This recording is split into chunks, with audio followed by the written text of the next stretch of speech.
बेहद खूबसूरत गांव था।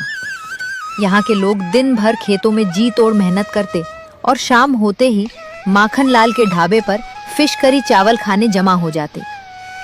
पूरे गांव में माखन लाल का इकलौता ढाबा था, इसलिए वो अपनी मर्जी से दाम वसूलता था, लेकिन लोगों के पास कोई और रास्ता नहीं था। धीरे धीरे वक्त बीता और मॉनसून की आहट होने लगी। किसान जल्दी जल्दी खेतों से अपना सामान समेटकर घरों में रखने लगे, क्योंकि बारिश शुरू होने में बस 1-2 दिन ही बचे थे। उसी गांव में मुन्ना नाम का एक गरीब किसान रहता था।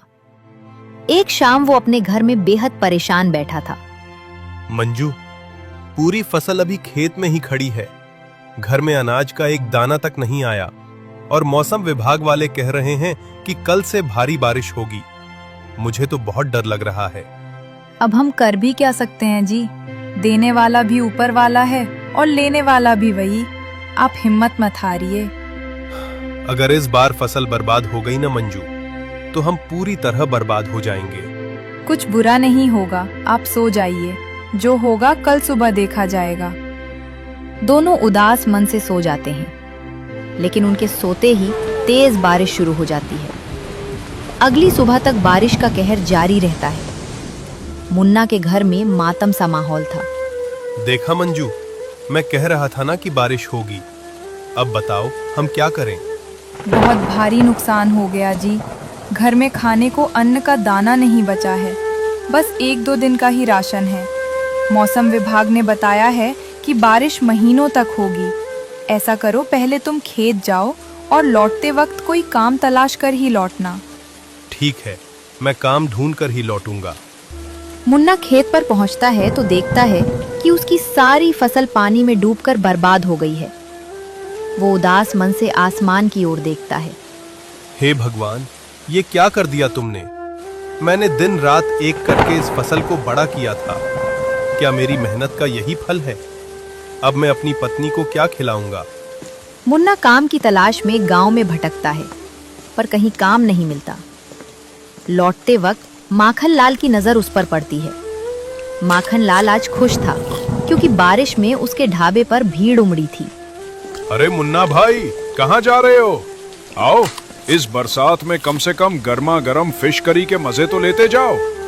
माखन लाल, तुम्हें पता है कि इस बारिश ने मेरी फसल बर्बाद कर दी और तुम मेरा मजाक उड़ा रहे हो। किसी का नुकसान होगा तो किसी का फायदा होगा ही। देखो, जब से बारिश शुरू हुई है मेरे यहाँ भीड़ ही भीड़ है। इतना घमंड सही नहीं होता माखन लाल। घमंड तो होगा ही, जो इस पूरे गांव में सिर्फ मेरा एक ढाबा है। हिम्मत है तो तू भी खोल ले। मुन्ना वहां से सीधे घर की तरफ बढ़ने लगता है। रास्ते में उसे कनक चाचा मिल जाते हैं। मुन्ना, इस बारिश में यहाँ क्या कर रहे हो और इतने उदास क्यों हो? क्या बताऊं चाचा, फसल बर्बाद हो गई। घर में खाने को दाना नहीं है। काम की तलाश में भटक रहा हूँ। अगर बुरा ना मानो तो मेरा ढाबा बंद पड़ा है। मैं काम के सिलसिले में शहर जा रहा हूँ। मुझे आने में महीना लग जाएगा। तब तक तुम उसमें कुछ बेचो। काका, आपकी बात तो सही है, पर मैं क्या बेचूं? इस गांव में है क्या बेचने को? बेटा, मैंने तुम्हें रास्ता दे दिया है। अब तुम्हें क्या बेचना है ये तुम तय करो। ढाबा तुम्हारे लिए खुला है। ठीक है काका, मैं कल से कुछ न कुछ जरूर बेचूंगा। मुन्ना घर जाता है और मंजू से कहता है, मंजू, कनक चाचा का ढाबा मिला है। अगर तुम कुछ बना सको तो हम बेचेंगे। मेरे पास कुछ पैसे हैं। चिकन मटन तो महंगा है, हम क्या बेचें? सोचो, क्या बनाएं? मैं सुबह तालाब से मछलियां पकड़कर लाऊंगा। तुम उन मछलियों से बेहतरीन फिश बिरयानी बनाना। बारिश में गर्मा गर्म फिश बिरयानी का मुकाबला कोई नहीं कर पाएगा। वाह, ये तो बहुत बढ़िया जुगाड़ है। अगली सुबह मुन्ना तालाब से मछली लाता है।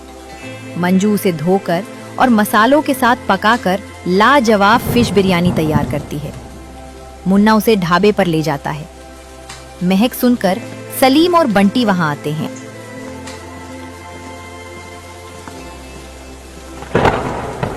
भाई मुन्ना, बारिश में फिश बिरयानी का आइडिया बहुत ही शानदार है। रोज फिश करी खाकर दिमाग खराब हो गया था। घर वाले भी कुछ अलग बनाने को तैयार नहीं थे। तुम सही बोलते हो भाई, मेरी पत्नी तो बेलन फेंक कर मारती है अगर मैं कुछ मांगू। चलो मुन्ना, एक एक प्लेट लगाओ, देखते हैं तुम्हारी फिश बिरयानी का स्वाद कैसा है। दोनों जैसे ही बिरयानी का पहला निवाला खाते हैं, उनकी आंखें खुशी से चमक उठती हैं। मुन्ना कसम से यार, ऐसी फिश बिरयानी आज से पहले मैंने कभी नहीं खाई। वाकई बहुत लाजवाब है। बिल्कुल, माखन लाल की फिश करी तो इसके सामने कुछ भी नहीं है। लोगों की ये तारीफ सुनकर मुन्ना समझ जाता है कि अब उसकी और मंजू की मुश्किलें खत्म होने वाली हैं। धीरे धीरे मुन्ना के ढाबे पर गांव वालों की भारी भीड़ जुटने लगी। शाम होते होते उसकी सारी फिश बिरयानी बिककर खत्म हो गई। मुन्ना खुशी खुशी सारा कमाया हुआ पैसा समेटकर घर लौटता है और मंजू के हाथ में रख देता है। अरे वाह, इतने सारे पैसे! मुन्ना जी, कनक चाचा हमारे लिए किसी भगवान से कम नहीं हैं। अगर आज उन्होंने हमें वो ढाबा ना दिया होता तो शायद इस बारिश में हम दोनों भूखे मर रहे होते। तुम बिल्कुल सही कह रही हो मंजू। कनक चाचा का ये एहसान हम कभी नहीं भूल सकते। खैर, आज बहुत थकान हो गई है।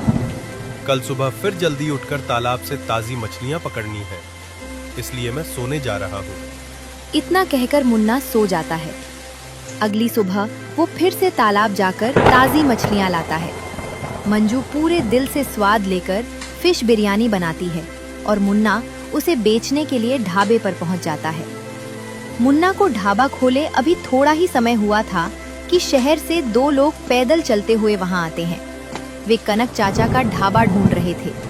वे दोनों कोई और नहीं बल्कि बैंक के कर्मचारी थे। भाई सुनो, क्या यही कनक का ढाबा है? जी साहब, पहले उन्हीं का था, पर अभी कुछ दिनों से इसे मैं चला रहा हूँ। कनक चाचा तो किसी काम से 1 महीने के लिए शहर गए हैं। कोई बात थी क्या साहब? देखो भाई, हम बैंक से आए हैं और ये नोटिस है।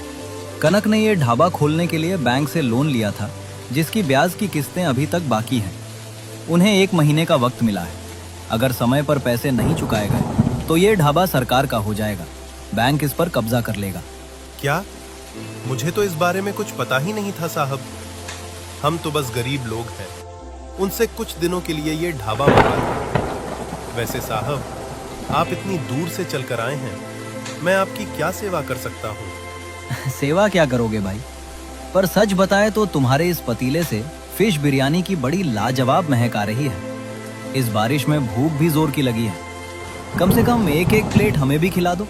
अरे बिल्कुल बिल्कुल साहब, आप बैठिए तो सही, मैं अभी लगाता हूँ। मुन्ना तुरंत दोनों के लिए गर्मा गर्म फिश बिरयानी की प्लेट लगाता है। दोनों जैसे ही पहला चम्मच मुंह में डालते हैं, दंग रह जाते हैं। भाई वाह, गजब का स्वाद है।